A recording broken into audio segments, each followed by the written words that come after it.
Les grands titres de ce journal Mawlud 2016, festivités du Mawlud Nabawi 2016 se poursuivent ici à Bamako. Dès le début de ce journal, nous ouvrons une fenêtre sur les activités marquant la journée d'hier et d'aujourd'hui. Sur le plan africain, les délégués chargés par la commission de la CEDEAO pour aller pacifier la crise en Gambie ont vu une première journée d'échec. Sur le plan international, après un bref cessez-le-feu, les hostilités ont repris dans la ville d'Alep en Syrie aujourd'hui, mercredi 14 décembre 2016. Mercredi 16 décembre 2016, en direct du stade Omnisport Modibo Keïta de Bamako. Mesdames, Messieurs, bonsoir et bienvenue à toutes et à tous dans ce journal.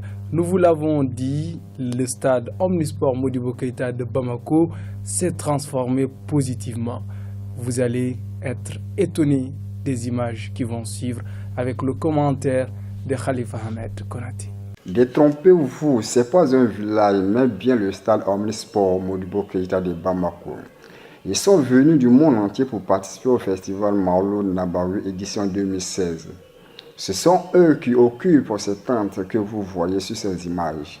Un véritable village avec toutes les facettes d'un village. Des familles, une mosquée, un marché. Cet événement qui regroupe tous les soufis se poursuit jusqu'au 18 décembre 2016.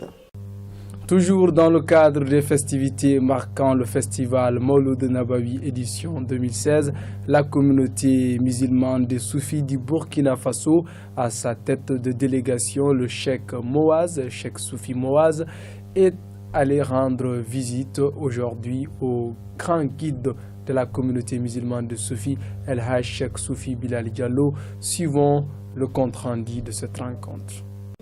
C'est par des chants religieux entonnés des voix vibrantes d'amour que la communauté burkinabé est rentrée sur le site spécial du cheikh de Soufi El Haj Soufi Bilal Diallo. Accompagné de son guide, le cheikh Soufi Moaz, celui-ci est venu présenter ses disciples à son guide. Le hôte du jour, cheikh Soufi Bilal, a tenu une allocution au cours duquel il a expliqué les facettes cachées du soufisme dans toute sa forme, pour utiliser ces mots de façon multidimensionnelle et multiforme. Il a encouragé ensuite les disciples à la persévérance. Cheikh Moaz lui a posé plusieurs questions auxquelles le cheikh a donné des réponses fermes et cohérentes. Dans cette allocution, le saint homme a aussi fait remarquer que la communauté soufie est en avance sur sa clairvoyance. Après les doigts, prières du cheikh aux disciples, ces derniers lui ont offert plusieurs présents, dont une tenue traditionnelle burkinabé. Juste après la communauté musulmane du Burkina, c'est celle de Kolondieba qui a effectué à son tour le déplacement pour rencontrer le guide spirituel des soufis, El Haj Soufi Bilal Diallo. Toujours avec la même actualité, hier c'était la deuxième nuit des chants et cantiques, mais la troisième nuit du Mawlud édition 2016 du festival Mawlud Nabawi édition 2016. C'était la nuit dédiée à la communauté burkinabé. Le récit avec Khalifa Ahmed Konaté. 21h pile et les chants et cantiques ont repris le dessus sur le calme du stade Omnisport Modibo Keïta de Bamako. Cette nuit dédiée à la communauté burkinabé avait pour marraine Mariam Fanta Touré et placée sous la haute présidence d'El Haj Soufi Bilal Diallo, guide spirituel de la communauté musulmane soufie. Dans le cours lancé entre les différents zawiyas venus participer à ce festival, a continué son cours. Kai, Wele Sanakoroba ont prêté dans l'œil vigilant des 9 sages jurys de cette compétition. En outre, il y a eu des jeux concours hors compétition entre les groupes Anwar de Côte d'Ivoire, tels que Zikr Anwar Solo, Zikr Bachiro Diarra de Ségou et l'Indi du Burkina Faso. Les événements se poursuivent ce soir avec d'autres chants et cantiques, la nuit de la paix.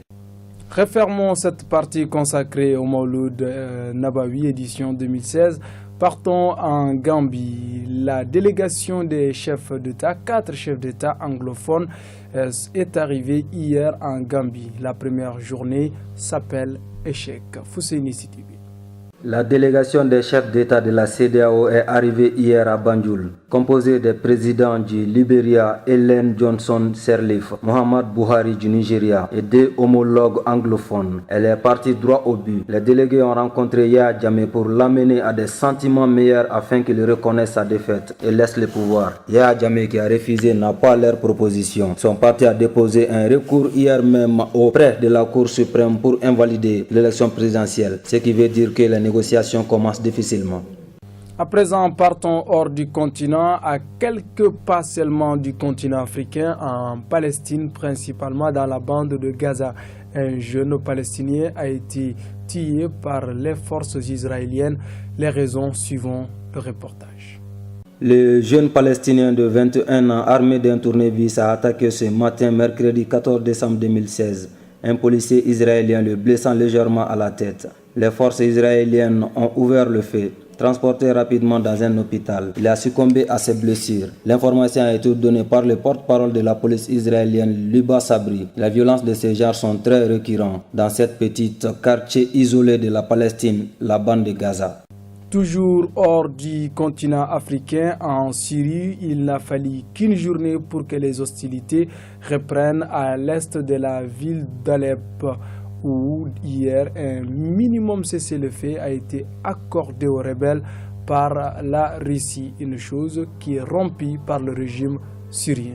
Rien qu'une journée, voici le temps qu'a duré le cessez-le-feu dans la ville d'Alep négocié par Américains et Russes. L'échec serait venu du régime syrien. Bachar el-Assad aurait rejeté la partie autorisant les Turcs de faire les évacuations et celle autorisant l'évacuation des villes de Foa et Kereya, elle aussi sous un siège du régime syrien depuis 3 ans. Ainsi, depuis ce matin, ce sont les tirs de roquettes et des pilonnements de grosses artilleries qui résonnent à nouveau dans l'est d'Alep en soutien à cette ville. Demain soir, les lumières de la tour Eiffel seront éteintes. Mesdames et messieurs, nous allons refermer cette édition de l'information en vous rappelant que nous sommes au stade Omnisport Modibo Keïta de Bamako. Et juste dans quelques minutes, ça sera la soirée Chants et Cantiques. La nuit est tout simplement dénommée Salam, Salam qui veut dire la paix. Au revoir et à demain, Inch'Allah.